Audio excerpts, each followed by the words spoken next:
नंदुरबार येथे भगवान महावीर जन्मोत्सवानिमित्त दिगंबर जैन समाजामार्फत विविध कार्यक्रम संपन्न. भगवान महावीर यांचा जयघोष करीत मिरवणुकीत सहभागी झाले जैन समाज बांधव.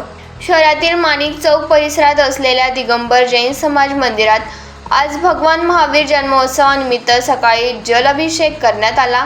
यासह विविध धार्मिक कार्यक्रम घेण्यात आले. त्यानंतर शहरातील प्रमुख मार्गावरून समाज बांधवांसह मिरवणूक काढण्यात आली. या मिरवणुकीत भगवान महावीर यांची मूर्ती रथावर ठेवून सजवण्यात आली होती. यावेळी भगवान महावीर यांचा जयघोष करीत समाजातील महिला पुरुष मोठ्या संख्येने मिरवणुकीत सहभागी झाले होते. येथील दिगंबर जैन मंदिरात मिरवणुकीचा समारोप करण्यात आला. या प्रसंगी सुशीला लक्ष्मी बाबूलाल जैन यांच्यामार्फत थंडगार लस्सीचे मोफत वाटप सर्व समाज बांधवांसाठी करण्यात आले होते.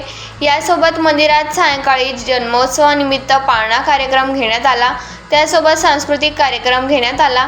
त्यात विजय अजमेरा व महिला मंडळाने सहभाग नोंदविला.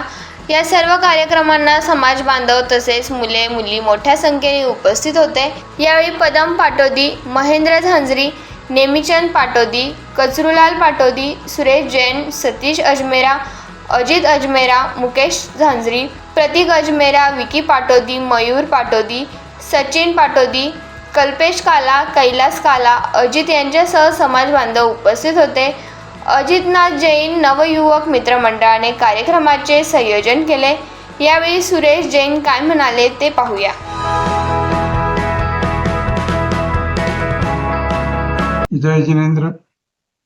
सर्वांना भगवान महावीर जन्मोत्सवाच्या हार्दिक शुभेच्छा. आज भगवान महावीर जन्मोत्सवानिमित्त शहरातून श्री दिगंबर जैन समाजाकडून भगवान महावीरांच्या मूर्तीसह वाजंत्री सह मिरवणूक काढण्यात आली. मिरवणूक शहरातील प्रमुख रस्त्यावरून निघाली. मिरवणुकीत मोठ्या प्रमाणावर समाज बांधव हजर होते.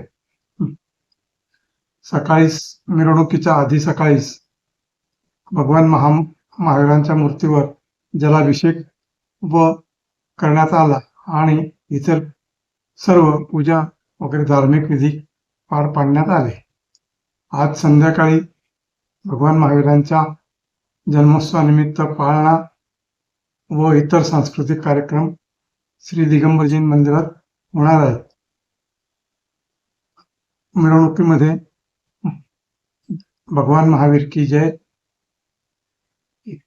अशा मोठ्या घोषणांनी शहर दुमदुमले आणि दिगंबर जैन मंदिरापासून मिरवणूक निघून शहरातील प्रमुख रस्त्यावर वरून पुन्हा दिगंबर जैन मंदिरामध्ये मिरवणुकीचे विसर्जन झाले.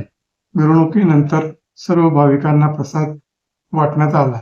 त्याचप्रमाणे थंडगार लस्सीचे सुद्धा सर्व समाज बांधवांना वाटण्यात आले. थंडगार लस्सीचे वाटप करण्यात आले.